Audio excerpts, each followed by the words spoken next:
제가 기도하겠습니다. 거룩하신 하나님 아버지, 오늘도 복된 날, 이 거룩한 아침, 또 주일을 통하여 하나님께 영광 올려지게 하신 것 감사합니다. 이 시간 온 교우들이 합심하여 기도하고 찬양할 때 하나님만 영광을 받아주시고 주님의 크신 사랑과 능력, 그 은혜 우리에게 가득 부어 주시옵소서. 예수 그리스도의 이름으로 기도하옵나이다. 아멘. 찬송가 264장입니다. 264장 정결하게 하는 셈이. 우리 같이 찬송하시겠습니다.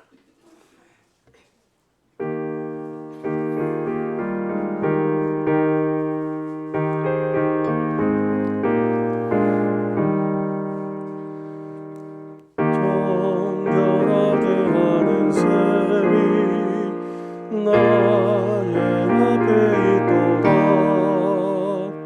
성령께서 건강하신 죄 씻으라 하시네.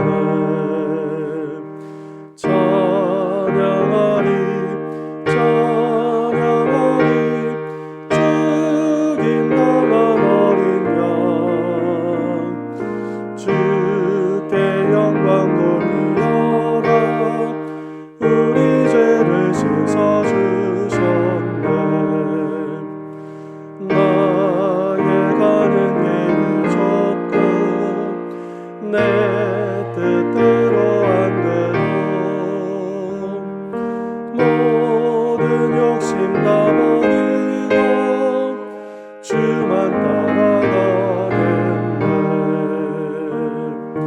찬양하리 찬양하리 죽임 당한 어린 양 주께 영광 돌리어라. 우리 죄를 씻어주셨네. 너의 마음 제단 위에 불길같이 타올라 영원토록 찬양하며 주께 영광 돌리네. 찬양하리 찬양하리 죽임 당한 어린 양 주께 영광 돌리어라. 우리 죄를 씻어주셨네. 한량없는 주의 은혜 나를 영접하셨네.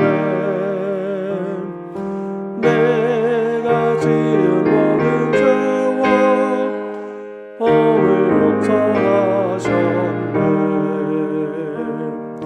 찬양하리 찬양하리 죽임 당한 어린 양 주께 영광 돌리어라. 우리 죄를 씻어주셨네. 성부 하나님께 영광, 성자 예수께 영광, 성령님께 또한 영광 모두 돌려드리세. 찬양하리 찬양하리 죽임 당한 어린 양 주께 영광 돌리어라. 우리 죄를 씻어주셨네. 아멘. 우리 이 시간에 주님 앞에 먼저 나아가 또 우리 감사의 찬송을 올려드리십시다. 이번 한 주간도 지켜주시니 감사하고 또 날마다 하나님의 은혜로 지켜주시고 인도하시니 감사합니다. 이 감사가 더 큰 감사로 이어지게 하시고 날마다 감사의 찬송의 제사를 올리게 하여 주시옵소서. 또 우리 그렇게 고백하고요. 우리 하나님께 예배하기 전에 우리의 마음을 돌아보면서 내 안에 있는 모든 더러운 것과 또 흔들리는 것과 또 두려움과 걱정과 염려까지도 다 내려놓고 고백하며 주님의 보혈로 덮으시고 깨끗게 하여 주시옵소서. 그래서 담대한 믿음으로 은혜의 보좌 앞에 나아가게 하여 주시옵소서. 우리 이 시간 감사와 찬송 회개하는 시간 갖도록 하겠습니다. 함께 기도하시겠습니다. 하나님 아버지, 저희 이 시간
계속 기도할 때에 우리 가슴에 손을 얹고 또 연약한 것에 손을 얹고 믿음으로 기도하십시다. 이 시간 우리 주님의 긍휼하심이, 치유하심이, 회복하심이 역사하여 주시옵소서. 우리를 만져주시고 고쳐주시고 회복해 하여 주시옵소서. 우리 안에 있는 모든 걱정과 두려움들, 또 간절한 기도의 제목들, 우리 가정 안에 우리 자녀들을 위한 또 여러 많은 그 필요의 제목들, 우리 주 앞에 믿음으로 간구할 때 응답받게 될 줄 믿습니다. 주여 역사하시고 인도하여 주시옵소서. 우리 가정 안에 변화들이, 또 회심과 회개 역사들이 일어나게 하시고 온 가족이 믿음으로 하나 되며 하나님을 경외할 수 있는 축복 더하여 주시옵소서.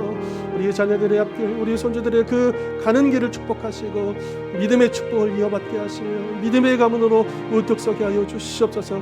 우리 간절한 마음 모아 이 시간 한 번 더 기도하며 나가도록 하겠습니다. 하나님 아버지, 저희들 이 시간 믿음으로 기도합니다. 우리 주님, 주의 손을 얹어주십시오. 우리 믿음의 손 위에 주의 손을 얹어주십시오. 주의 능력이 임하옵소서. 아버지, 우리의 신앙, 우리의 일체까지 우리 주님의 손으로 조정하여 주시옵소서. 아버지, 우리 연약함을 다스려주십시오. 주님, 강건한 믿음과 강건한 절망을 보여주십시오. 너희에게 너무 가까워하신 아버지 인도하여 주옵소서. 아버지, 우리가 정말 어떤 기도지 못하는 가지 않았습니다. 우리가 가진 눈물에서 먹고 이 필요에서 먹고 있지 않습니다.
나서서 모든 주님과 주님 도와주시옵소서.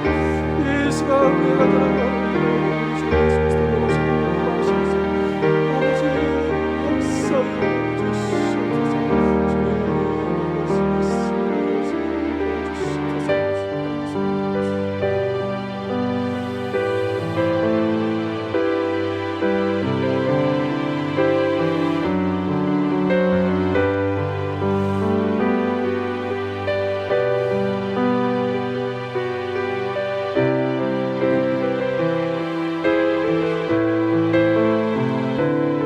주제 찬송 하나님께 올려드립니다. 주님 제 마음이 주님 제 마음이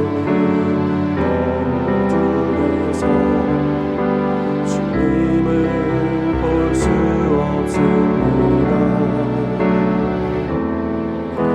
이 땅에 속하여 이 땅만 보다가 주님 손을 놓쳤습니다. 주님 제 마음이 너무 둔해서 주님 제 마음이 너무 둔해서 주님을 볼 수 없습니다. 이 땅에 속하여 이 땅에 속하여 이 땅만 보다가 주님 손을 놓쳤습니다. 나는 나그네로 왔는데 나는 나그네로 왔는데 왜 주저앉게 되었나. 나는 정직이 힘내 언제부터 내 삶에 주님이 되어버렸나.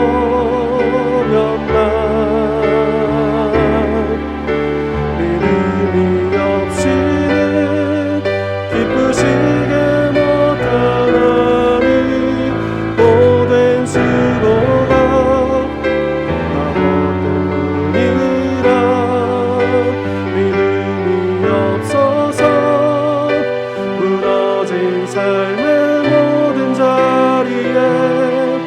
다시 주님을 기다립니다.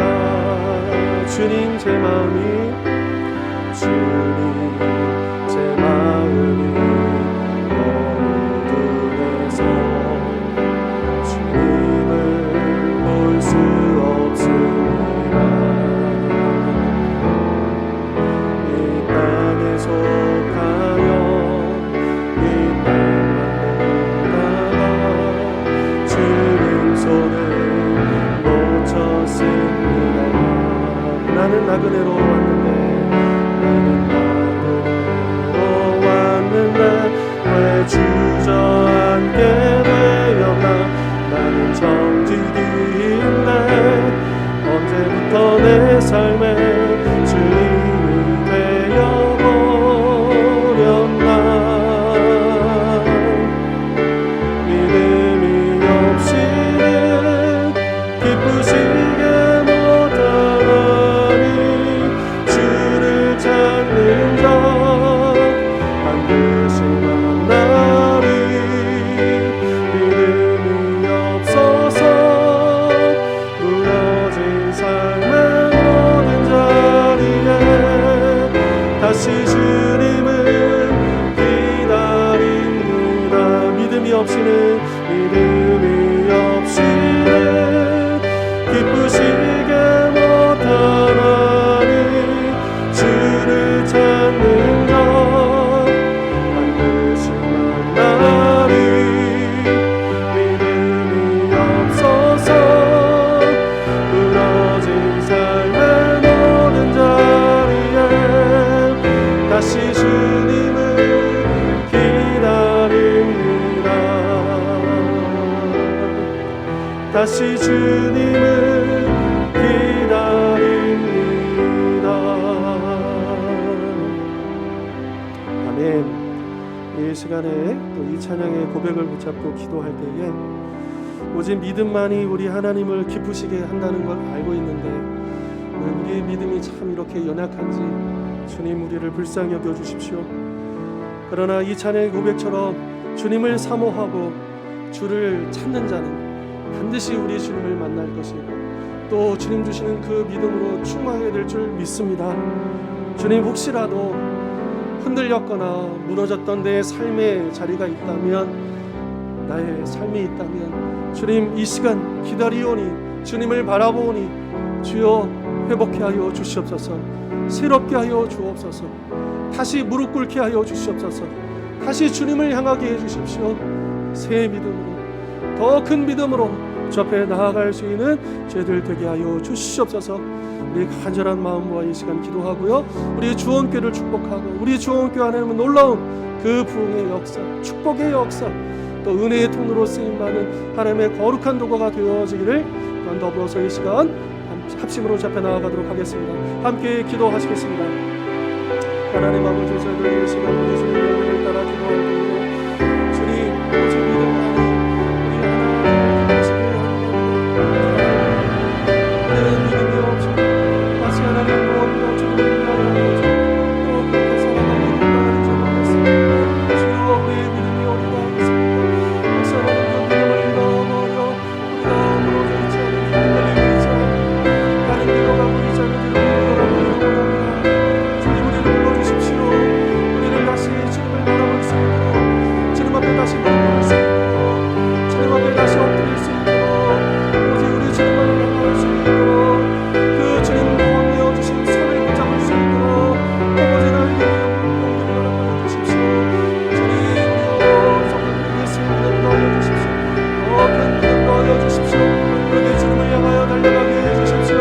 이제 하나님, 우리 삶의 여러 가지 모든 형편과 저주에도 불구하고 아버지, 우리 현실의 그 무게 속에서도 이제 하나님 저희들 뒤로 물러가 침륜에 빠지지 아니하고 좌로나 우로나 지어지지 아니하고 오직 주님을 향하여 나아갈 수 있는 자들 수 있도록 역사하여 주옵소서.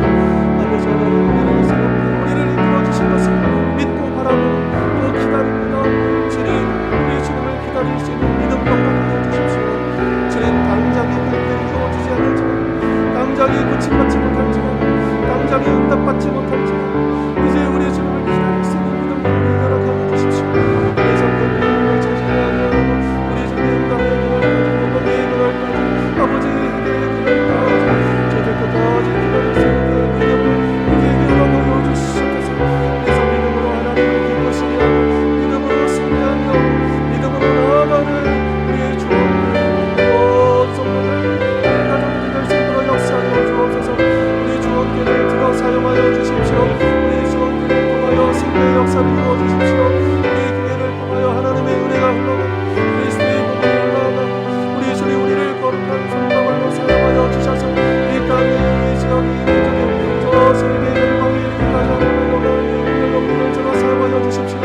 아버지의 축복의 그 통로로, 은혜의 통로로, 사랑의 통로로 쓰임받는 주원교회를 원하는 우리 주원교회 안에서 승리의 역사가 더하여지고 우리 주님의 놀라운 축복의 역사가 이루어지게 하여 주옵소서. 이 가운데 하나님이 오직 성령으로 충만하여 영원히 또 하나 되기를 힘쓰며 제 말씀대로 살아가며 예수의 영광을 드러내서 우리 주원교회를 생각 축복하여 주옵소서. 이것을 반드시 전도의 이름을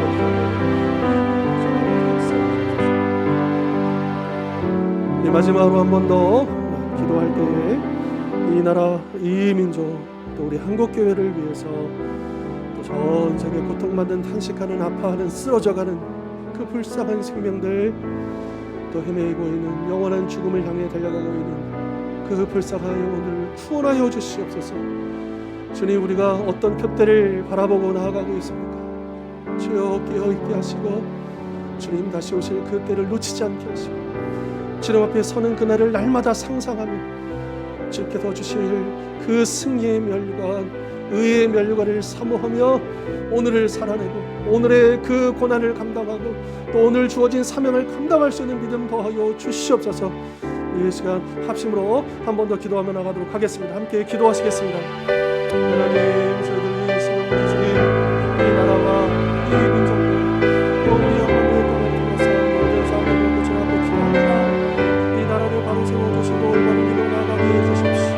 또 대내외적인 여러 가지 어려움과 혼란한 가운데서 정말로 이 국민들의 마음을 헤아릴 줄 또 이 백성들의 아픔을 구원할 수 있는 자, 이제 정직하게 성실하게 최선을 다하여 이들을 이끌어갈 수 있는 지도자를 세워주십시오.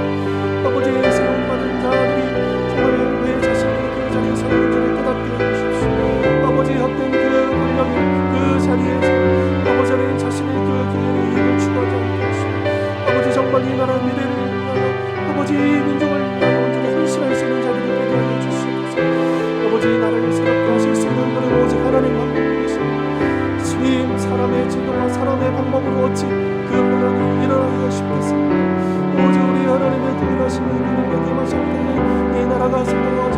올바른 길로 나아갈 수 있는 줄 믿습니다. 주님의 크신 성령 가운데 또 이 한반도 땅에 또 우리 민족의 주님의 그 운명이 달려있습니다. 하나님 아버지 도와주십시오. 참으로 두렵고 또 더욱더 불확실성이 커져가는 이 국제 정세 가운데서 이제 각자 도생의 길로 또 그렇게 무너져가는 기존의 질서 속에서 아버지 그 중심을 잡으시고 아버지 어느 한 곳에 치우치지 아니하고 지혜롭게 나아갈 수 있는 영향을 갖출 수 있는 우리 대한민국이 되게 하시고 또 분단된 이 민족의 아픔을 끊어주시고 아버지 회복시켜주시고 또 하나 될 수 있는 은혜 또한 더하여 주시옵소서. 주님 우리 한국교회가 아버지 지금이 하나님 다시 일어설 때야 또 다시 부러지지 않게 우리 주님 정말 이 민족의 가슴마다 그리스도의 기준에 대한 이런 구석구석마다 예수 향기를 또 전 세계에 또 그들을 파송하고 그들을 귀한 민족 공무에서 또 세계 공무에서 감당하는 데 부족함이 없고 우리 한국교회를 새롭게 하시고 주로 사용하여 주시옵소서. 주님 전 세계는 아파하고 있습니다. 쓰러져가고 있습니다. 탄식하고 있습니다. 사람뿐만 아니라 모든 기존 세계가 그렇게 하나님 주님 오실 때를 바라보고 있습니다. 이제 이 세상은 멸망을 향하여 가는데 아버지 가운데 우리가 이 마지막 때에 어떤 모습으로 살아가야 할지 놓치지 않게 해주십시오. 오늘도 주님의 열심히 주님의 교회라시고 그 생명들을 건져주시고 그 영혼들을 구원하여 주시고 주님 오실 그 길을 준비하게 하시고 하나님 나라가 이 땅에 더욱더 확장되게 하여 주옵소서. 우리는 날마다 그림을 그려보고 상상하며 주님 앞에 설 그때를 준비합니다. 주님 앞에 받을 그 예멸과 또 착하고 충성된 종이라 칭찬받은 그날을 우리가 늘 선포하고 기다리며 아버지 오늘을 살아내게 해주십시오. 그 미래에 대한 소망이 있기에 오늘의 고난 도둑이 감당할 수 있는 그 귀한 미래 허락하여 주십시오. 아버지 그 미래의 영광을 바라보며 현재의 고난 명예 감당할 수 있는 미래 우리 모두에게 허락하여 주십시오. 아버지 그렇게 우리 주님의 역사를 통하여 놀라운 능력이라 통하여 아버지 주님 오늘도 되어서 승리를 날릴 수 있도록 인도하여 주시옵소서. 감사합니다. 아버지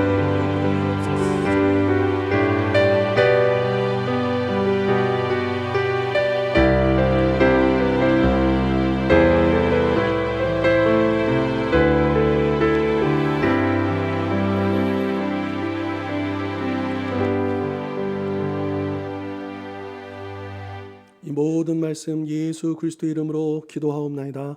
아멘. 이제 다 함께 사도신경으로 우리의 신앙을 고백하겠습니다.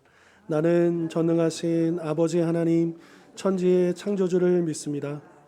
나는 그의 유일하신 아들 우리 주 예수 그리스도를 믿습니다. 그는 성령으로 잉태되어 동정녀 마리아에게서 나시고 본디오 빌라도에게 고난을 받아 십자가에 못 박혀 죽으시고 장사된 지 사흘 만에 죽은 자 가운데서 다시 살아나셨으며 하늘에 오르시어 전능하신 아버지 하나님 우편에 앉아 계시다가 거기로부터 살아있는 자와 죽은 자를 심판하러 오십니다. 나는 성령을 믿으며 거룩한 공교회와 성도의 교제와 죄를 용서받는 것과 몸의 부활과 영생을 믿습니다. 아멘.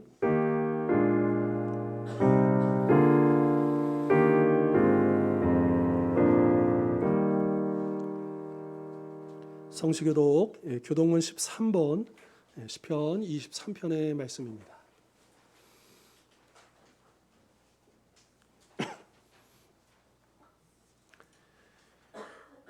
여호와는 나의 목자시니 그가 나를 푸른 풀밭에 누이시며 내 영혼을 소생시키시고 내가 사망의 음침한 골짜기로 다닐지라도 해를 두려워하지 않을 것은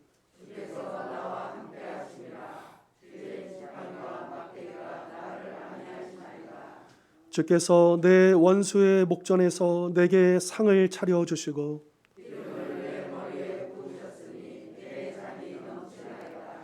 내 평생의 선하심과 인자하심이 반드시 나를 따르리니 아멘. 찬송가 89장입니다.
샤론의 꽃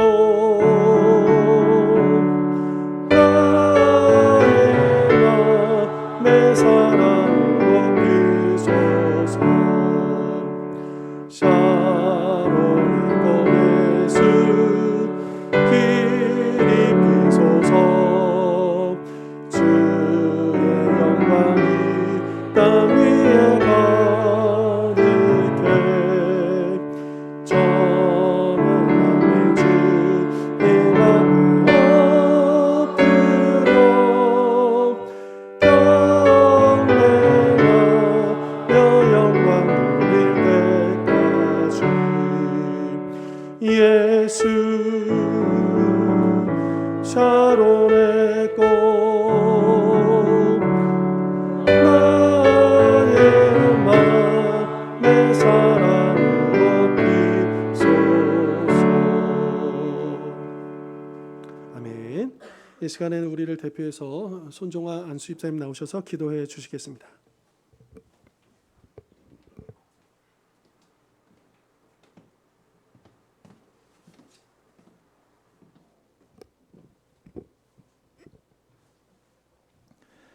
하나님 아버지 감사합니다. 지난 주간에도 아버지 하나님의 사랑과 은혜로 저희들을 지켜 돌보아 주셨다가 오늘 주일을 맞이해서 교회에 나와 예배드릴 수 있도록 인도해 주신 하나님 아버지 감사와 찬송을 드리옵나이다. 하나님, 우리의 마음속에는 두 가지 법이 있어 항상 충돌합니다. 아버지 하나님의 법이 이길 수 있도록 인도하여 주시옵소서. 온 세계는 전쟁이 일어나고 지진이 일어나고 먹을 게 없어서 굶주린 사람들이 많이 있습니다. 오 하나님, 전쟁에서 지진에서 굶주림에서 벗어날 수 있도록 인도하여 주시옵소서. 하나님, 우리 교회를 위해서 기도합니다. 어린이를 비롯해서 장년에 이르기까지 우리가 살면서 어려운 일이 있고 때로는 아플 때가 있고 여러 가지로 아버지 하나님 우리의 마음대로 안 될 때가 있습니다. 오 하나님 아버지, 우리 교회가 건강한 교회가 되게 하여 주시옵소서. 어려운 일이 있을 때 형통하게 하여 주시옵소서. 목사님 단위에 세워주셨습니다. 오늘도 말씀을 전하실 때 저희들에게 한량없는 은혜가 되게 하여 주시옵소서. 예수님의 이름으로 감사하며 기도하옵나이다. 아멘.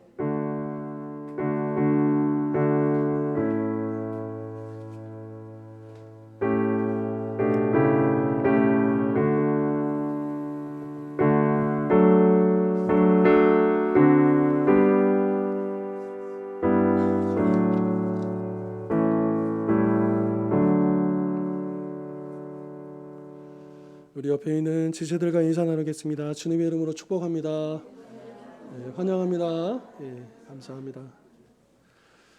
예, 또 이번 한 주간도 또 금세 이렇게 지나간 것 같습니다. 또 요즘에 날씨는 낮에는 생각보다 많이 더운데요. 또 일교차가 크다 보니까 또 감기 환자도 더 많아진 것 같고, 또 그래서 사람이 많은 곳에서는 뭐 코로나 때문이 아니어도 좀 마스크를 좀 잘 착용하시는 게 좋을 것 같고요. 또 우리 교회 학교에도 열 나고 막 이렇게 감기 증세가 많이 있더라고요. 또 우리 성도님들도 건강 잘 이렇게 챙기시면 좋을 것 같습니다. 교회 소식 잠깐 나누면요. 어제 카톡으로도 공지를 올려드렸지만 정갑수 선교사님 또 부친 장례 절차가 이제 오늘 입관 오늘 하고 이제 내일 이제 발인 예정입니다. 그래서 이따 저녁 때 제가 조문하러 갔다 올 텐데요. 또 마지막까지 또 이 장례 절차 잘 마무리할 수 있도록 또 기도해 주시면 감사하겠고요. 또 이제 주보에 보시면 이제 지난주 우리 결산 보고 이제 재직회 때도 요청 사항이 있으셔서 우리 특별히 이제 장기 환우들 위해서 좀 이렇게 명단을 좀 올려 놓았습니다. 그래서 꼭 기억하시고 또 주중에도 또 특별히 또 그 밖에도 이제 크고 작게 이제 연약하신 분들도 여러 분 계시는데 그 중에 특별히 이제 또 우리가 좀 신경 써서 기도해 드릴 분들 이렇게 올렸으니까요. 우리 김봉심님, 우리 윤미순 권사님 부근 되십니다. 그래서 신호암 이제 수술 후에 지금 회복 중에 계시는데 아직 더 하나님의 은혜가 더 필요할 것 같고요. 또 이제 몸이 많이 이제 회복이 되셔야 이제 항암 치료도 가능한 상황이니까요. 우리 김정현 집사님도 이제 심혈관 그 질환으로 인해서 이제 조영술 받으시고 이제 기존에 이제 있던 이제 스텐트 이제 교체하고 또 새롭게 더 추가로 넣고 그래서 이게 숨쉬기부터 시작해서 여러 가지로 심장에 문제가 있으면 참 파생되는 여러 가지 많은 문제들이 있지 않습니까? 또 기억해 주시고 또 기도해 주시고 또 이제 간호하시는 이제 홍정수 권사님도 좀 여러모로 좀 연약한 가운데 있습니다. 하나님께서 또 은혜 주시기를. 또 신동숙 집사님도 넘어지셔서 이제 손목이 골절 이제 오른쪽이 되셨는데 불과 이제 지난번에는 이제 왼쪽 손목이 이제 이렇게 이제 골절이 된 상태였거든요. 그다가 이제 겨우 이제 붙었는데 이번엔 또 오른쪽이 그러셔가지고 왼쪽이 부러지는 동안에 이걸 움직이지 못해가지고 또 이제 어깨까지 지금 여기를 아예 못 쓰는 중에 있는데 지금 오른손까지 좀 못 쓰게 돼가지고 조금은 좀 난감한 상황입니다. 그래서 수술은 잘 되셨는데 이제 이렇게 잘 이렇게 뼈가 빨리 잘 붙고 잘 회복될 수 있도록 기도해 주시고요. 또 아까 안내하다가 이제 오늘 우리 정수록 권사님도 어제 넘어지셔가지고 좀 불편하신 것 같고요.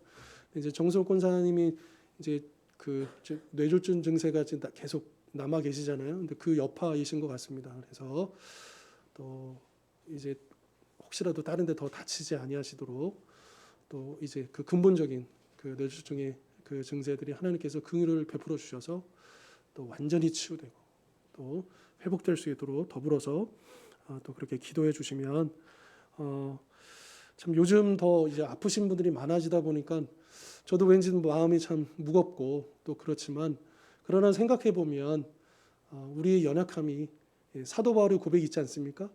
우리가 우리의 연약함 가운데 하나님의 능력이 나타나는 기회가 될 것이고 통로가 될 줄 믿습니다. 그리고 우리가 더욱더 우리 육신의 연약함 때문에 또 그렇게 위축되고 또 실망하는 것이 아니라 그럴수록 더욱더 우리 하나님을 믿고 의지할 수 있는 그런 믿음으로 나아갈 수 있는 우리 온 성도님들 될 수 있게 달라 더불어서 또 그렇게 기도해 주시면 감사하겠습니다.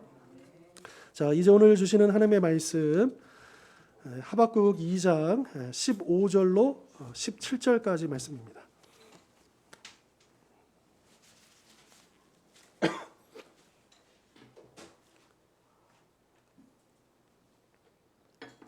이 장 15절부터 17절까지 말씀. 제가 진 성경으로 구약 1303면이고요. 오늘도 석절의 말씀 한 목소리로 같이 봉독하도록 하겠습니다. 시작.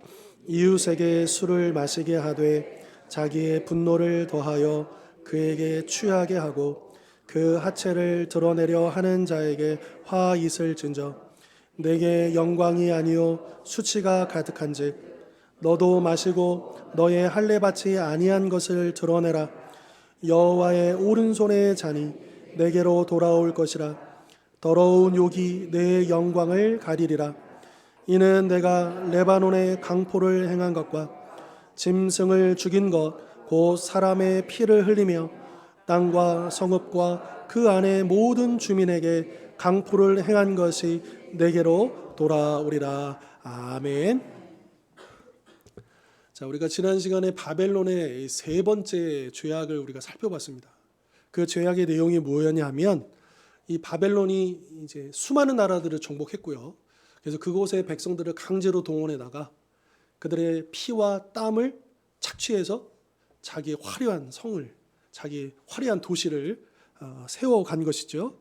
그리고 이 일로 인해서 하나님은 그냥 넘어가지 아니하시고 반드시 심판하신다. 그리고 그 심판을 통해서 하나님은 당신의 영광을 드러내신다라고 하는 말씀을 우리가 살펴보았습니다. 그리고 우리는 이 역사들을 보면서 이 역사는 그 예전에만 있었던 역사가 아니라 오늘도 반복되고 있는 거죠.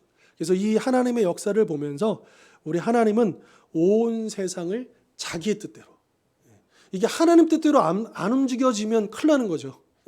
우리 인간의 뜻대로, 악한 세력의 뜻대로 이 세상의 역사가 흘러가면 안 되는 것 아니겠습니까? 그런데 다행히도 감사하게도 하나님의 뜻대로 움직이고 있다라는 거. 그렇게 하나님의 통치하고 계시다는 거.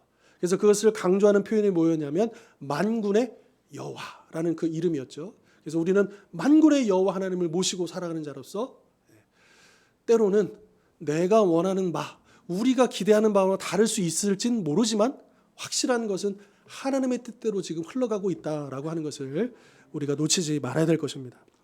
자, 이제 오늘은 네 번째 죄악을 살펴보겠는데요. 자, 먼저 16절 보시면 바벨론이 이웃에게 술을 마시게 하되 자기의 분노를 더하여 그에게 취하게 하였다라고 말씀하십니다. 자, 술을 마시게 한다, 취하게 한다. 이것은 이제 문자적인 의미도 될 수 있겠지만 이제 술이라고 하는 것이 반드시 꼭 우리가 목으로 넘어가는 술만 의미하는 게 아니죠. 이 술이 상징하는 바가 있습니다. 그러니까 이건 이제 비유법인 거죠. 그러니까 술이 상징하는 건 뭐겠습니까? 향락과 방탕과 부패와 온갖 죄악들을 얘기하는 것 아니겠습니까? 이제 이 바벨론이 자신뿐만 아니라 이웃 나라를 정복하면서 그 과정에서 그 자신들이 갖고 있었던 술이라고 상징되는 그 모든 더러운 것들을 다 퍼뜨렸다라고 하는 겁니다. 그래서 취하게 되었다, 멸망시키게 되었다라고 하는 거죠. 그러니까 우리가 생각할 때는 바벨론이 단지 군사력으로만 주변 나라들을 정복하고 무너뜨렸다라고 생각하기 쉽습니다. 그러나 물론 그 면도 있지만, 그러나 바벨론의 큰 죄악 중에 하나는 뭐냐면 단지 그냥 힘으로만 다른 나라들을 억압하는 것으로 끝나지 않고 그 바벨론 안에 있는 더러운 문화들, 더러운 죄악들, 그것들을 온 세상에 퍼뜨리는 그런 죄악을 가지고 있었다라고 하는 거죠. 그래서 바벨론은 성경상에서 아주 상징적인 표현입니다. 하나님 나라를 대적하는. 그리고 요한계시록에 보면 신약 시대 때의 이 대제국은 로마 제국 아닙니까? 이제 로마 제국이라고 직접 쓸 수는 없고 대신 성경의 표현을 갖고 와서 로마 제국을 뭘로 표현하냐면 바벨론이라고 표현합니다. 요한계시록을 보면요. 그래서 이 바벨론을 음녀라고도 표현합니다. 그러니까 그게 우연한 표현이 아니라는 거죠. 이 바벨론이 가지고 있었던 죄악과 더러움과 음란함과 그 모든, 그러니까 사실은요, 오늘 이 시대에 이 세상에 보여주고 있는 그 죄악들이 다름 아닌 이 바벨론에 다 들어 있었다라고 하는 거고요. 그리고 이 바벨론 때문에 주변 나라들, 이웃들을 다 취하게 만들고 멸망하게 만들고 또 쓰러지게 만들었다라고 하는 것입니다. 2장 5절에 보면 이미 그 바벨론은 술을 즐기는 자라는 표현이 나옵니다. 물론 이제 즐기다라는 그 의미가 또 하나가 있어서 술에게 속다, 그러니까 술에게 기만당하다, 이제 그런 의미도 있었는데요. 그래서 이 향락과 방탕에 찌들어 결국 술 때문에 멸망했던 바벨론. 이제 그 단적인 장면이 무엇이었습니까? 이 다니엘서에 보면 바벨론이 멸망하던 마지막 날, 그날 밤에도 벨사살 왕이 술잔치를 벌였죠. 그러니까 이것을 통해서도 바벨론이 얼마나 술에 찌든 더러움에 찌든 나라였는가, 제국이었는가. 그래서 불과 100년도 안 되는 시간에 바짝 일어났다가 바짝 사라져버리는. 보통 웬만한 제국들은 수백 년, 뭐 1000년 이렇게 가는데 바벨론은 굉장한 놀라운 제국이었음에도 불구하고 100년도 안 되는 기간 동안 일어났다가 무너지게 된다라고 하는 것을 우리가 기억할 필요가 있는 것이죠. 자, 그런데 바벨론이 술을 마시게 하는데 15절을 다시 한번 보시면 술을 마시게 하되 자기의 분노를 더하여 마시겠다라는 거예요. 이 자기의 분노를 더하여라고 한 말은 이렇게 번역할 수 있습니다. 독을 더하여. 그러니까 자기의 분노를 더하여라는 게 뭐냐면 그 술을 먹이는데 그 술에 뭘 탄 거예요? 독을 타가지고 이웃들에게 먹였다라고 하는 그런 비유법인 거죠. 여러분 방송이나 뉴스 보면 심심찮게 이런 게 나옵니다. 이렇게 이제 술자리에서 이 범죄자가 그 술 거기에 술잔에다가 몰래 수면제나 뭐 이런 약품을 몰래 집어넣어서 정신을 잃게 한 다음에 범죄를 저지르는 이제 그런 뉴스들을 우리가 접할 때가 있잖아요. 그러면 술에 왜 독을 뭔가를 왜 타겠습니까? 어떤 목적이 있지 않겠습니까? 근데 그 목적이 선할 리가 없죠. 정신을 잃게 만들어가지고 더 취하게 만들어가지고 내가 이루고 싶은 악한 어떤 목적이 있는 것 아니겠습니까? 이제 그것을 이야기하고 있는데요. 그런데 15절 하반절은 그럼 바벨론은 왜 그렇게 했는가? 뭐라고 얘기하시냐면 이렇게 얘기하십니다. 그 하체를 드러내기 위해서 독을 탔다는 겁니다. 자, 하체를 드러내다, 이것도 사실은 이제 문자적인 의미도 될 수 있고 상징적인 의미도 될 수 있는데, 하체를 드러낸다라고 하는 것은 이제 성적인 폭력을 의미하는 것이고요. 그런데 이 일들은 고대에 주로 언제 일어나느냐? 전쟁 중에. 나라가 나라를 정복할 때.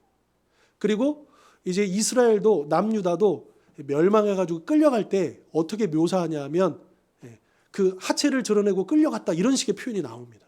그러니까 이게 상징적인 의미인 거예요. 거기에는 다 많은 것들이 포함되어 있다라고 하는 거죠.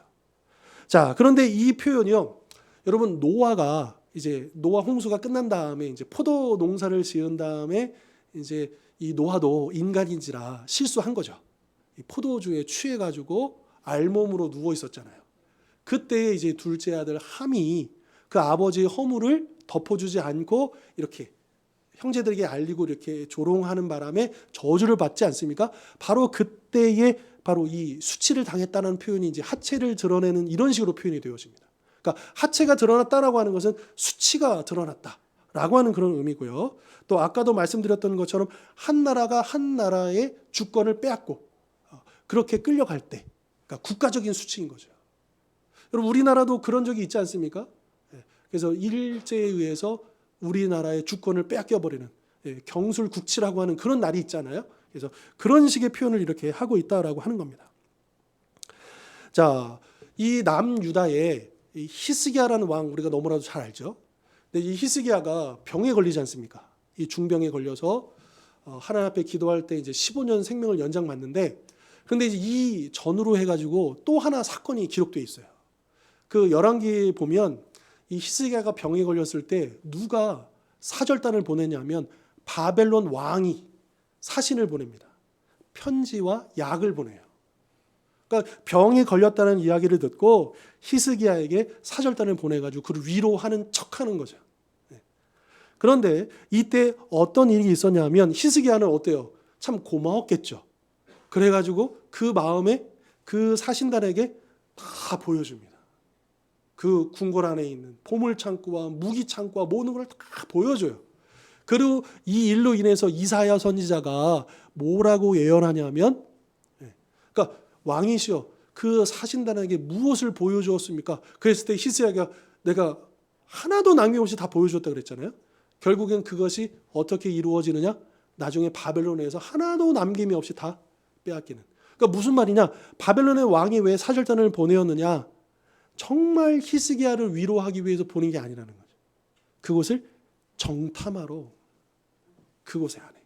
그리고 히스기야는 그것을 분별하지 못하고 그냥 너무 좋아서 감사해서 고마워서 그냥 다 오픈해주고, 물론 히스기야 때 그런 일을 당한 건 아니지만 그러나 불과 100년 남짓 되는 시간 후에 이제 바벨론에 의해서 이 남유다는 모든 것을 다 빼앗기게 된다. 이게 바벨론의 수법이라는 거예요. 그러니까 겉으로는 약을 주는 것 같지만 실제로는 병에 걸리도록 하는 거죠. 그렇게 죽이게 만드는 방식이었다라고 하는 겁니다. 자, 그럼 오늘날에는 어떨까요? 오늘날에는 그런 일들이 없을까요? 오늘날도 있다라고 하는 거예요. 여러분, 그 중국의 이제 외교 전략 중에 어떤 게 있냐면 1대1로라고 하는 전략이 있습니다. 들어보셨는지 모르겠지만 이제 그 중세 시대에 보면 실크로드라는 중요한 무역로가 있었잖아요. 그래서 유럽과 그 중국을 이어주는 그 실크로드. 그러니까 중국의 중국몽, 중국의 꿈, 비전이 뭐냐면 이 실크로드를 회복하는 거예요. 예전에는 이제 육상 실크로드였다면 지금은 이제 육상으로뿐만 아니라 해상으로도 실크로드를 이렇게 하나의 거점으로 연결해 가지고 이거를 경제 벨트로 딱 만드는 거예요. 그러니까 이게 겉으로 보면 굉장히 좋아 보이죠. 그래서 이렇게 통하도록 하는 거니까 나쁜 거 아니잖아요. 그래서 중국은 그런 식으로 이제 접근하는 거예요. 그 주요한 자신들이 판단했을 때 자기들이 그 도로를 넣을 수 있는, 통과할 수 있는 그런 항구 시설이 있는 곳이나 주요한 길목이 있는 나라들. 근데 그 나라들이 대부분 제3세계 국가 내지는 가난한 나라들입니다. 그러니까 그 나라들에게 중국이 뭘 주는 거예요? 차관, 돈을 빌려줘요. 그래서 이 돈 가지고 도로 만들고 시설 확충하고 막 이렇게 하면 나라가 발전하지 않겠느냐. 근데 실제로 돈을 받아가지고 그걸 지어가지고 이제 돈을 이익을 남겨야 그 나라도 돈을 빌려가지고 이제 돈을 벌어서 갚을 수 있지 않습니까? 그런데 중국이 돈을 빌려주고 하는 행태가 어떤 식이냐? 만약에 도로를 뚫는다 그러면 그럼 돈만 빌려주면 되잖아요. 그런데 어떻게 하느냐? 조건이 뭐가 되냐? 그 도로를 건설하는데 중국 회사가 도로를 건설해야 되고 중국 노동자가 와서 건설해야 되고 그러니까 여기에 조약을 맺은 나라는 분명히 이 돈을 받아가지고 사회 인프라를 깔고 나라를 발전시키기 위해서 이렇게 해야 하려면 자기 나라 그 국민들이 이제 노동도 하고 돈도 벌어가고 뭐 이렇게 발전하는 거 아니에요. 그게 안 되는 거예요. 그러면 이제 돈을 갚을 수 있습니까? 없습니까? 그러면 어떻게 되느냐? 돈 못 갚아? 그럼 이거 줘. 그 항구 시설을 99년 사용권 뺏어가고 뭐 이런 식이 되는 거예요. 실제로 벌써 몇몇 지역은 그런 식으로 중국이 차지한 곳이 꽤 있습니다. 그리고 몇몇 파키스탄이라든지 스리랑카라든지 이미 디폴트 선언을 했죠. 더 이상 빚 못 갚는다. 도저히 안 된다. 그래서 그 지역은 아주 그 반한 감정이 장난이 아닙니다. 그래서 파키스탄에서도 뉴스 보시면 그 중국인들을 상대로 중국인 대상을 향해서 테러가 일어나는 그런 일들이 되게 많아지고요. 그러니까 전 세계에 점점 더 그러니까 이게 정말 선한 목적과 좋은 일들이라 한다면 또 서로 윈윈하는 그런 정책이라면 다 같이 좋아야 되잖아요. 그런데 이 한 나라만 좋은 거예요. 나머지 나라는 하나도 안 좋은 거예요. 점점 그 뭐라 그럴까 빚의 그 굴레에서 벗어나지 못하게 만드는. 그러니까 오히려 그 돈을 빌렸을 전보다 후가 훨씬 더 어려워지게 되는 이제 그런 정책들이다라고 하는 거죠. 그러니까 일종의 중국은 이 바벨론처럼 이웃 나라들에게 수를 권하는 거예요. 야, 발전해야지. 우리 윈윈할 수 있는 거야. 우리 한번 잘해보자. 그런데 실제로는 어때요? 거기에 독을 타고 더 독소 조항을 넣고 그래서 불평등 조약이 돼버리고 마는 거죠. 근데 비단 이거는 중국만의 일이 아닙니다. 미국은 어떨까요? 마찬가지예요. 지금 기존에 이 2차 세계대전 이후에 그래도 어쨌든 미국이라는 패권이 전 세계를 장악을 하면서 그래도 안정은 돼 있었잖아요. 근데 이제 그게 지금 흔들리고 있잖아요. 그러니까 미국도 어때요? 자기 형편이 지금 어려워지잖아요. 그러니까 어떻습니까? IRA 법이라든지 칩법이라든지 막 이런 걸 하면서 오로지 First America. 자기 나라 이익을 위해서 동맹도 필요 없어요. 지금 이렇게. 그래서 우리나라도 뒤통수 치고 뭐 우리나라뿐만 아니라 유럽도 그렇고 일본도 그렇고 다 지금 어려움에 처해 있는 건 아니겠습니까? 그러니까 이게 제국이라고 하는 거대한 어떤 이거에 뭐라 그럴까요? 생리라고 해야 될까요? 이제 그런 어떤 흐름들이 있었다라고 하는 거죠. 자, 일제시대 때는 어떻습니까? 일본이 우리나라를 식민지 삼으면서 이 우리나라에 많은 철도를 깔았죠. 도로를 확충했습니다. 그래서 지금도 물론 일부이긴 하지만 어떤 학자들이나 어떤 정치인들은요. 일본 때문에 우리나라가 현대화됐다는 거예요. 산업화됐다는 이게 기본 인프라가 마련됐다는 거예요.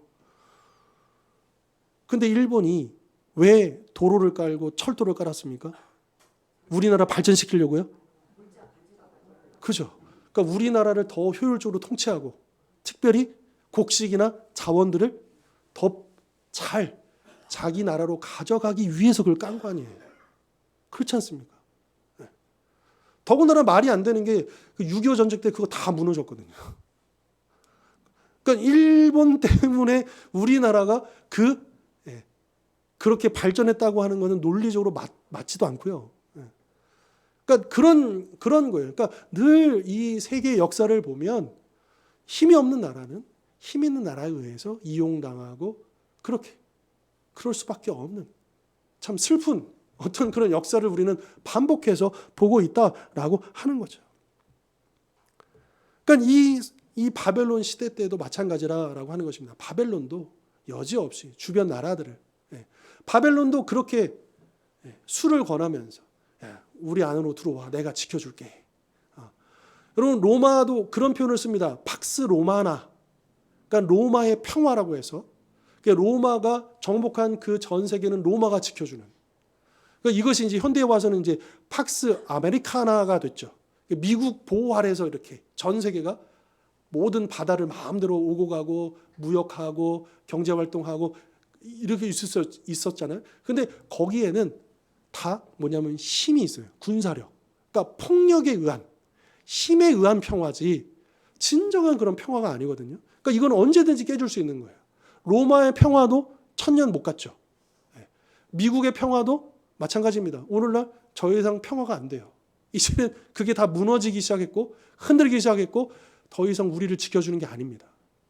그러니까 이런 부분들을 우리가 좀 보면서 이 바벨론 시대에도 그 주변 나라들은 이런 바벨론의 정책과 폭력과 또 이런 일들로 말미암아 점점 나라의 그 각 나라들은 무너지고 그 역사는 사라지고 또 그렇게 편입되는, 그리고 더군다나 이 바벨론 안에 있었던 더러운 문화들이 이 온 나라들을 더럽히게 만드는, 부패하게 만드는, 그래서 함께 몰락의 길을 걷게 되었다라고 하는 것입니다.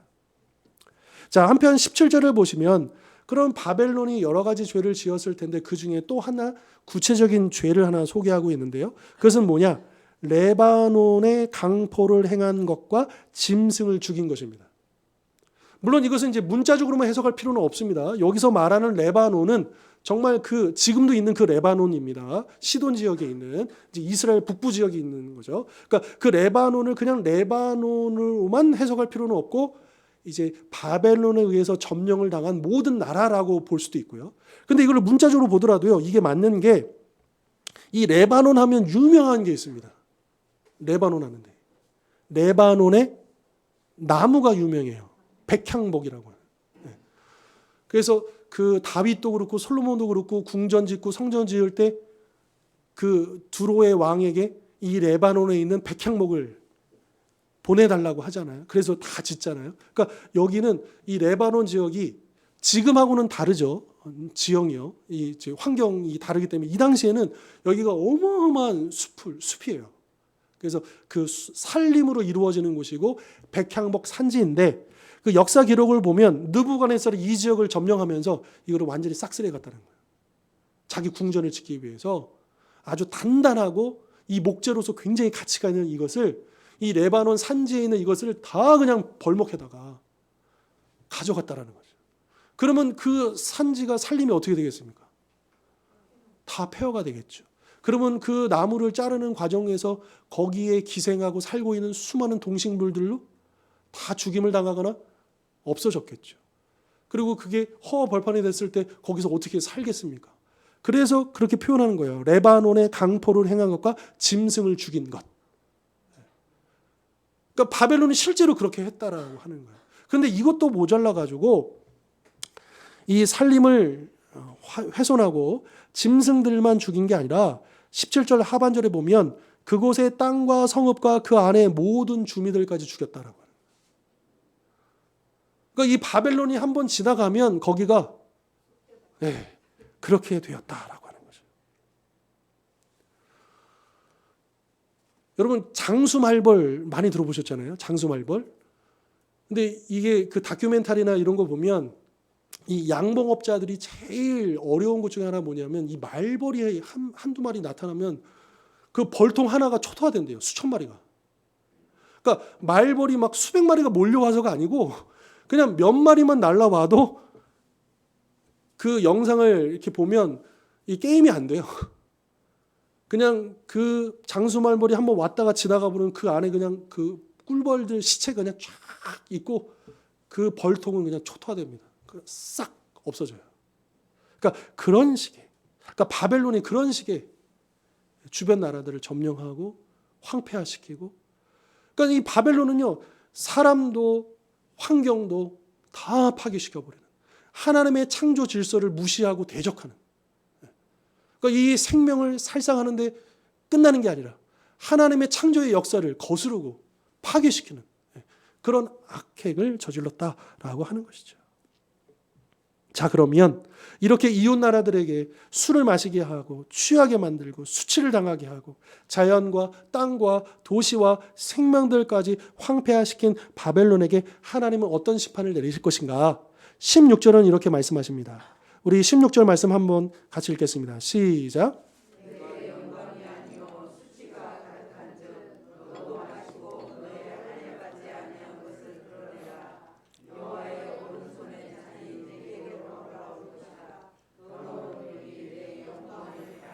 아멘. 이 공동 번역은요 좀 더 실감나게 번역했는데 한번 들어보세요. 그러고도 너가 영광을 누릴 듯 싶으냐? 실컷 능욕이나 당하리라. 이제는 내가 잔을 받을 차례다. 마시고 벌거숭이가 될 차례다. 야훼의 오른손에 들린 잔이 너에게 이르렀다. 영광을 누린 그만큼 창피를 당하리라. 이게 하나님이 바벨론에게 선포하신 심판의 메시지다라고 하는 거고요. 실제로 그렇게 하셨죠. 바벨론은 자기들이 이웃 나라들을 타락하게 만들고 또 정복하고 수치스럽게 한 것을 자랑스럽게 자기 역사에 기록했을 것입니다. 이것이 우리 바벨론의 대역사야. 우리 자자손손 대대로 이 역사를 남겨야지. 자기의 영광이라고. 그 느부갓네살은 자기의 책에다 그렇게 기록을 했을 거예요. 하지만 하나님은 그것이 바벨론의 영광이 아니라 오히려 바벨론의 수치일 것이다라고, 수치로 가득 차게 될 것이라고 말씀하신다. 이제는 바벨론의 하체가 드러날 것이고 수치를 당하게 될 것이다라고 말씀하고 있는 것이죠.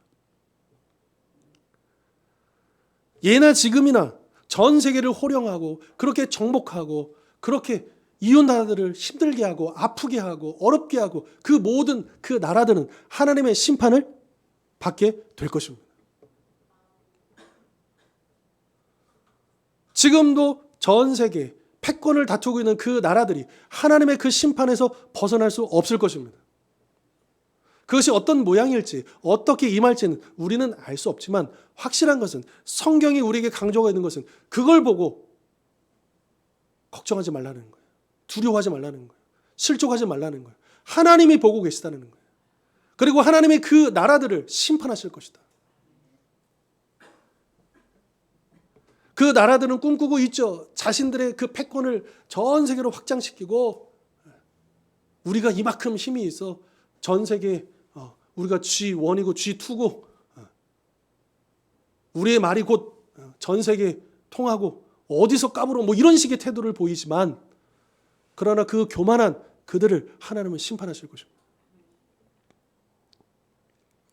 바벨론이 다른 나라를 수치스럽게 하였던 것처럼 이제 하나님께서 바벨론을 수치스럽게 하실 것이라는 이 동해보복법의 원리, 곧 심은 대로 거두게 하시는 하나님의 공의가 작동되고 있음을 우리는 믿어야 할 것입니다. 그런데 바벨론이 드러내는 것은 그냥 하체가 아니라 이런 식으로 표현합니다. 할례를 받지 아니한 하체. 할례를 받지 않았다. 여러분 할례를 당연하지. 바벨론은 이방인이니까 할례를 받지 않았지. 이제 우리가 이렇게 생각하기 쉬운데요. 그럼 이 표현이 뭐냐? 그러면 성경 다른 곳에서도 이 표현이 쓰였을 때가 있잖아요. 그럼 거기를 좀 참고할 필요가 있겠죠. 근데 딱 한 군데 더 있습니다. 그러니까 총 두 군데만 쓰여지는데 이것과 또 한 곳은 어디에 쓰여지냐면 레위기 19장 23절을 보면 하나님이 뭐라고 하시느냐? 이스라엘 백성들에게 이제 앞으로 너네들이 가나안 땅에 들어가면 거기에 이제 각종 과실, 나무들을 이제 심겠죠. 그러면 그 열매는 아직 할례 받지 못한 것이니까 3년 동안은 먹지 말라고 합니다. 그러니까 나무를 심어서 열매가 맺히더라도 그거는 할례 받지 못한 것이기 때문에 3년 동안은 먹지 말라. 즉 그 나무의 열매는 부정한 것이기 때문에 거룩한 것이 아니기 때문에 먹지 말라고 하나님이 명령하시죠. 이처럼 할례 받지 못한 것이라는 표현은 부정한 것, 자기를 더럽힌 것 이러한 의미다. 그래서 먹어서는 안 된다라고 말씀하고 있는 것이고요. 따라서 16절에서 바벨론의 할례 받지 아니한 하체를 드러낸다라고 하는 이 표현은 단지 저 바벨론은 할례 받지 못한 민족이야 이런 의미가 아니고 바벨론이 다른 나라들을 취하게 하고 수치스럽게 했던 모든 것들이 바로 할례를 받지 아니하게 했던 더럽혔던 그런 일들이야 라고 하는 그런 의미인 것이죠. 자, 그러면 이 할례의 근원을 좀 따라가면 할례가 제일 먼저 성경상에 나오는 게 언제냐? 아브라함 때에 나옵니다. 하나님이 아브라함에 명령하시는 거예요. 이제 아브라함을 부르시고 당신의 자녀로 삼으시고 그의 자녀들에게 약속을 주시고 이제 그를 통하여 그 자손을 통하여 하나님이 민족을 만드시겠다고 했잖아요. 근데 그 증표로서 뭘 받게 합니까? 할례를 행하도록 하는 거죠. 그러니까 이 할례라고 하는 것은 어떤 위생상의 목적이나 뭐 이런 것도 부수적인 목적이 따라올 수 있지만 그러나 그 할례를 행하게 하신 하나님의 근본적인 목적은 뭐냐면 구별입니다. 너는 내 거야. 너희들은 하나님의 백성이야라고 하는 증표인 거예요. 이 할례라고 하는 것이요. 그런데 바벨론이 할례를 받지 못했다라고 하는 것은 그들은 구별된 민족이 아니라는 거예요. 구별된 삶을 살지 못했다라고 하는 거예요. 그들은 자기 이익을 위해서 자기만 살기 위해서 수단과 방법을 가리지 않는 그런 삶을 살았다. 여러분 이 세상의 삶이 그렇지 않습니까? 무한한 경쟁 사회에서 또 양육 강식의 이 체제 속에서 이거는 동물이든 또 인간 사회든 이 틈바구니 속에서 살아가는 이 세상의 문화가 그런 거라는 거. 할례받지 못한 거룩하지 못한 더러운 문화다라고 하는 것이죠. 그러한 바벨론에게 여호와의 오른손의 잔이 돌아오게 될 것이다라고 말씀하고 있죠. 하나님의 손 하면 실제로 하나님의 손이 있다는 게 아니고 이것도 이제 우리 눈높이에 맞춰서 비유법이죠. 마치 하나님이 우리처럼 손이 있으신 것처럼. 그러니까 우리가 하나님을 조금 더 이해를 할 수 있도록 도와주는 표현이에요. 그런데 이 손은 하나님의 능력을 상징하는 거 아니겠습니까? 그런데다가 손은 또 오른손이에요. 그러니까 이 성경에서 유대인들의 사고방식의 오른손, 왼손보다는 오른손이 이게 이제 뭐라 그럴까요? 이게 우월한 거죠. 그 사사 중에 왼손잡이 사사가 있습니다. 에훗이라고. 근데 그 원문에는 뭐라고 써져 있느냐? 왼손잡이라고 안 써져 있어요. 오른손을 쓰지 못하는 이렇게 되어 있어요.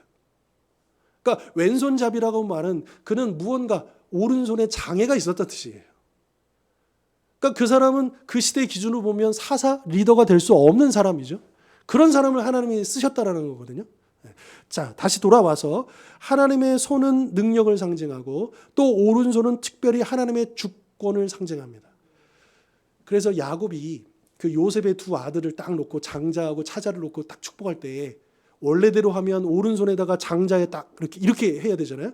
근데 어떻게 합니까? 이렇게 엇갈려서 하잖아요. 그러니까 요셉이 싫어해가지고 아버지 이렇게 해야 되면 그러니까 야곱이 아들아 나도 안다 하면서 그냥 이렇게 하잖아요. 그러니까 오른손으로 축복을 하는 게 진짜 좋은 축복인 거죠.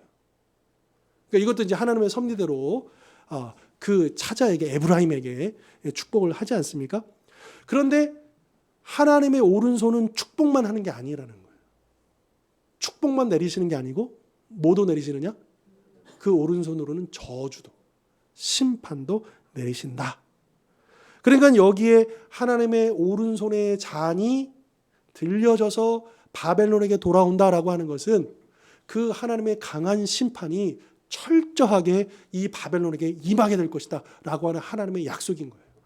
반드시 하나님께서 그냥 심판도 아니고 내가 내 오른손을 들어서 나의 강력한 주권으로 그들에게 반드시 보응해 주겠다, 심판하겠다라고 하는 말씀인 것이죠.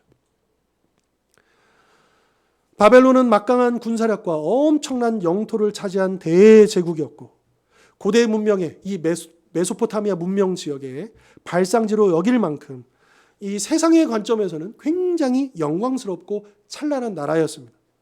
하지만 그곳에 하나님의 그 심판이 임하자, 그 하나님의 심판의 잔이 임하자 바벨론은 철저히 멸망하고 그 수치는 온 땅을 뒤덮을 만큼 크고 놀라운 것이었다라고 하는 것이죠. 그리고 이 부분 마지막으로 바벨론이 힘을 가지고 누르고 있었잖아요. 그래서 전 세계에 있는 그 나라의 백성들이 어쩔 수 없이 따라야 되죠. 그런데 그러면 그 정복당한 그 나라의 백성들은 이 바벨론 사람들을 존경하고 진심으로 따랐을까요? 그럴 리가 없죠. 자기 목숨이 걸려 있으니까 그냥 따르는 척하고 어쩔 수 없이 하는 거지. 이 정복당한 수많은 백성들이 정말 바벨론은 참 대단한 나라야, 위대한 나라야. 물론 일부 친일파처럼 일부 그 민족을 배반하고 이 바벨론에 탁 붙어가지고 출세하려고 하는 그런 사람들은 있었겠지만, 그러나 대부분의 그 시대에 바벨론이 전 세계를 제패했다고 하지만, 그러나 대부분의 백성들은 바벨론을 결코 존경할 리가 없는 거죠. 진심으로 믿고 따를 리가 없었다라고 하는 겁니다. 왜냐하면 이 바벨론은 힘으로도 그렇게 눌렀지만 이 바벨론 문화 자체가 너무나도 타락하고 부패하고 음란한 문화였기 때문에, 이 이웃 나라들에게 그것을 퍼뜨렸기 때문에, 즉 이 바벨론은 선한 영향력이 아니라 악한 영향을 끼쳤기 때문에 그 바벨론이 정복한 나라의 백성들에게 존경을 받을 수가 없었다라고. 사실은 정복을 하더라도 정말 그 백성들을 잘 귀히 여기고 잘 다스렸다면 또 달라질 수도 있었겠죠. 근데 바벨론은 거기에 관심이 없는 거예요. 그저 빼앗아 오고 수탈해 오고, 그리고 인재들을 뽑아다가 자기 나라의 시스템을 교육시키고, 그래서 모든 세계에 자기네 그 시스템을 주입시키기 위한 일만 했지, 그들이 정복한 나라들을 가꾸고 돌보고 그들을 잘 이끌려는 노력들은 상대적으로 없었다라고 하는 거죠. 그러니까 바벨론은 겉으로 볼 때는 어마어마한 영향력을 가지고 있었지만, 그러나 그 영향력은 선한 영향력이 아니고 악한 영향력이었다라고 하는 것입니다. 그런데 이러한 사실이 오늘날 우리 한국교회와 우리 성도들에게 시사하는 바가 적지 않다라고 하는 것이죠. 자, 현재 이 시점 우리 한국교회는 복음이 우리나라에 들어온 이래로 이렇게 멸시받고 지탄의 대상이 된 적이 없을 것입니다. 그렇죠? 그 이유가 무엇이겠습니까? 우리나라에 십자가가 부족해서, 예배당이 부족해서, 사람이 적어서입니까? 아니, 어쩌면 오히려 그 반대입니다. 예배당과 사람들이, 또 여전히 밤에 보면, 뭐 우리 교회는 이제 일부러 더 이제 네온 사인 이런 십자가 하지 않았지만, 여전히 밤에 보면 그 붉은 네온 사인이 많잖아요. 한편으로는 그것이 한때는 참 우리나라의 한국교회의 자랑이었고 하나님의 축복이었고, 하나님께서 이렇게 우리 한국교회를 사랑하시는구나 상징이었지만, 지금은 그 네온 사인 십자가, 수많은 십자가, 한 상가 건물에 2개씩 3개씩 있는 십자가가 여러분 자랑스러움입니까? 부끄러움이 아닙니까? 수치 아니겠습니까? 왜요? 그렇게 하나님 축복을 받아가지고 커지고 힘을 얻고 많은 돈까지, 물질까지 하나님께서 부어주셨지만, 그러나 그 힘을 가지고 선한 영향력이 아니라 악한 영향력을 끼쳤기 때문은 아닌가라고 하는 것이죠.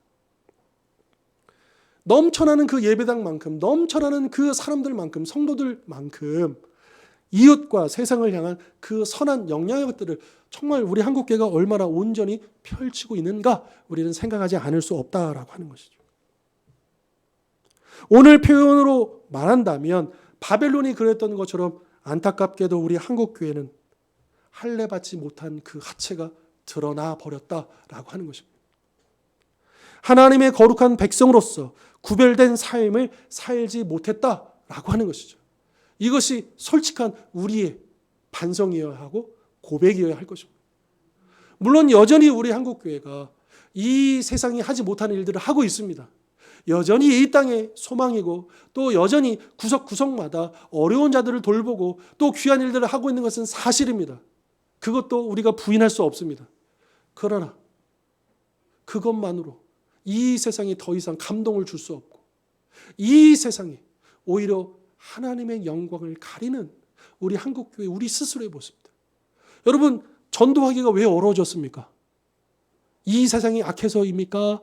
아니면 한국교회가, 교회들이 구별되지 못했기 때문입니까?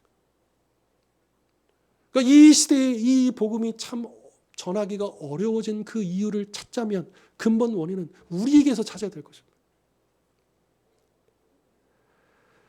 구별된 삶은 고사하고 세상보다도 더 세속적이고 그런 가치관을 가지고 살아가고 있는 우리 성도들의 모습은 없는가? 공부를 해도, 직장 일을 해도 믿지 않은 사람들과 무슨 차이가 있는가? 우리는 돌아보지 않을 수가 없다라고 하는 것이죠. 주님은 분명히 이렇게 말씀하셨습니다. 읽겠습니다. 너희는 시작.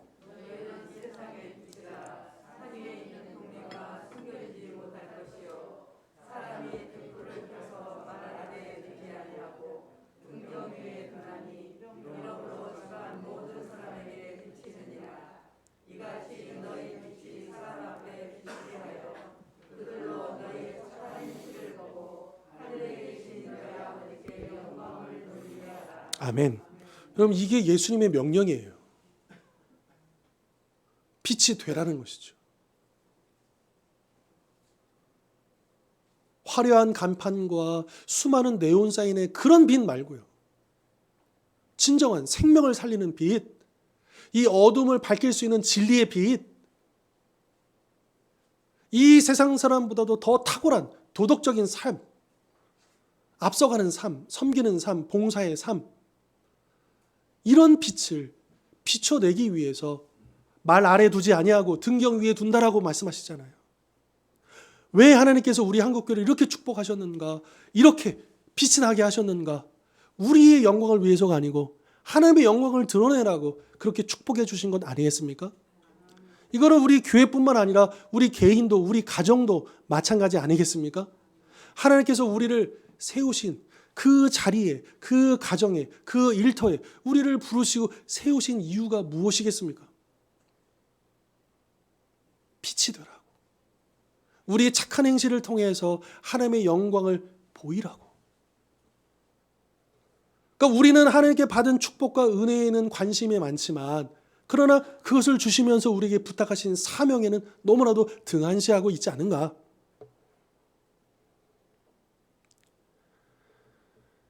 한때는 찬란했고 영광스러웠던 바벨론이 할례받지 아니한 삶으로 인해 자신들의 영광보다도 더 큰 수치와 욕을 먹으며 몰락했던 그 역사를 우리는 기억해야 할 것입니다. 그리고 내가 부름받고 세움받은 바로 그곳에서 착한 행실, 곧 할례받은 삶, 거룩하고 구별된 삶, 예수의 향기가 나는 삶을 통해서 우리 하나님께 영광을 돌리며 살아가는 우리 모든 성도님들 되실 수 있기를 주님의 이름으로 축원합니다. 기도하겠습니다. 하나님 아버지, 참으로 두렵습니다. 점점 더 어두워져가는 이 시대 가운데 우리가 부름받았지만 혹여라도 우리가 그 빛을 잃어버리고 있지 않은가 두렵습니다. 우리 자신과 우리 가정과 우리 교회를 돌아봅니다. 우리가 왜 그 자리에 서 있는지 잊지 않게 하여 주옵소서. 우리의 사명이 무엇인지 놓치지 않게 해 주옵소서.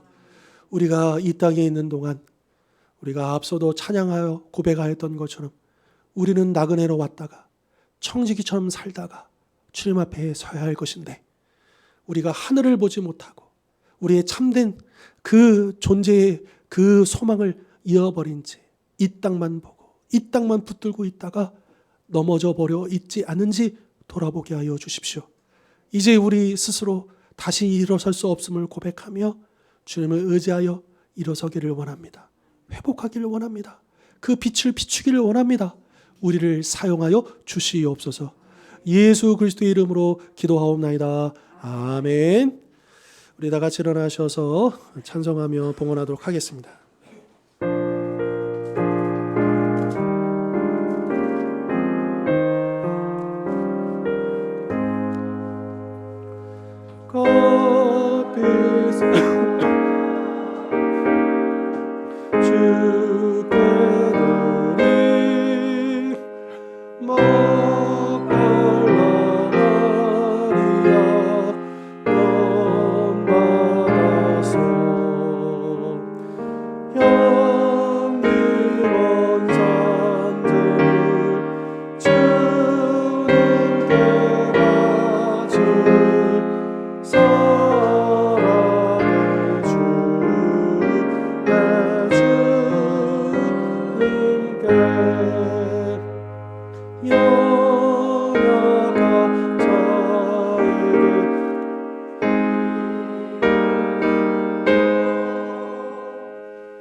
은혜가 풍성하신 하나님 아버지, 오늘도 주님 앞에 나오며 이 귀한 예물 구별하게 되게 하신 것 감사합니다. 기쁘게 받아 주옵시고 이 예물을 통하여 예수의 향기가 드러나고 하나님의 영광의 빛이 드러나게 하여 주시옵소서. 우리 사랑하는 성도님들 얼마나 어렵고 또 힘들고 애쓰는 가운데 이 예물을 준비하여 드렸습니까? 모든 형편과 처지를 헤아려 주십시오. 그 마음의 중심을 기뻐 받아 주십시오. 이제 넘치도록 공급받고 늘 풍성히 우리 하나님께서 공급하여 주시옵소서. 주님, 이 시간 특별히 우리 연약한 지체들을 위해서 기도합니다. 주님, 왜 이리 우리는 참으로 연약한지 주님을 더욱더 의지할 수밖에 없음을 고백하며, 특별히 암 수술 후에 이제 그 체력을 회복하며 또 그 건강을 또 관리하고 있는 우리 유미순 권사님의 부군께서 이제는 그 육체의 회복만이 아니라 그 영혼까지 회복될 수 있도록 역사하여 주시옵소서. 또 조영술 시술 후에 또 힘겨움 속에 조금씩 힘을 내고 있는 우리 김적인 집사님 위로하여 주시고, 그 생명이 주권이 우리 하나님 손에 달려 있음을 또 집사님께서도 고백하며 또 그렇게 주님을 바라보고 있습니다. 하나님 위로하시고 격려하시고 또 이제 다시 새 힘을 얻고 일어설 수 있도록 역사하여 주시옵소서. 또 신동숙 집사님 또 손목골절 수술 후에 참 왼손도 오른손도 또 다 쓸 수 없어 얼마나 힘겹고 또 그 마음이 어렵겠습니까? 주님 위로하여 주시고 또 그 몸이 회복되는 가운데 더욱더 우리 주님을 소망하며 그 믿음 잃지 않도록 붙잡아 주시옵소서. 또 우리 정순옥 권사님, 주님 그 모든 그 상황들을 아시고 또 그 넘어짐 가운데 그래도 아직까지는 크게 다치지 않게 하신 것 감사합니다. 주님 늘 지켜주시고 또 그 어지러움의 그 증세들을 주님께서 붙잡아 주셔서 하나님만 고치실 수 있고 우리 주님의 능력이 임하시면 얼마든지 깨끗하게 나을 줄 믿사오니 주여 이 시간 역사하시고 고쳐 주시옵소서. 그 외에도 우리 여러 성도님들 또 크고 작은 또 육체의 연약함으로 또 고통받고 있습니다. 위로해 주시고 또 주님 손을 얹어 주시고 또 그렇게 고침받고 회복될 수 있도록 역사하여 주시옵소서. 주님, 이 세상이 어떻게 흘러가고 있는지 정말로 하루하루가 보이지 않는 불확실성이 확대되고 있는 이 시대입니다. 그래서 혼란은 가중되고 두려움들은 더 크게 찾아옵니다. 그럴수록 저희들 잠잠히 하나님을 바라보게 하시고 눈을 들어 이제 저 멀리서 우리를 변함없이 지켜보고 계시고 이 세상을 주관하고 계시는 그 하나님을 놓치지 아니하도록 우리에게 더 큰 믿음 더하여 주시옵소서. 특별히 정갑수 선교사님 또 이제 아버님을 또 마지막으로 보내드리는 그 절차를 남겨두고 있습니다. 주님 그 모든 순서 위에 은혜를 더하여 주시고 또 잘 마무리될 수 있도록 축복하여 주시옵소서. 이제는 우리 주 예수 그리스도의 십자가의 은혜와 하나님 아버지의 영원하신 사랑과 보혜사 성령님의 하나 되게 하심의 역사가 이 시간 주신 말씀처럼 거룩하고 구별된 삶, 참된 빛을 비춰내는 그 진실한 삶을 통하여 하나님의 영광을 돌리며 살아가기를 소원하는 우리 모든 하나님의 백성들 머리 위와 이번 한 주간의 삶 가운데 항상 함께 없으기를 간절히 축원하옵나이다. 아멘.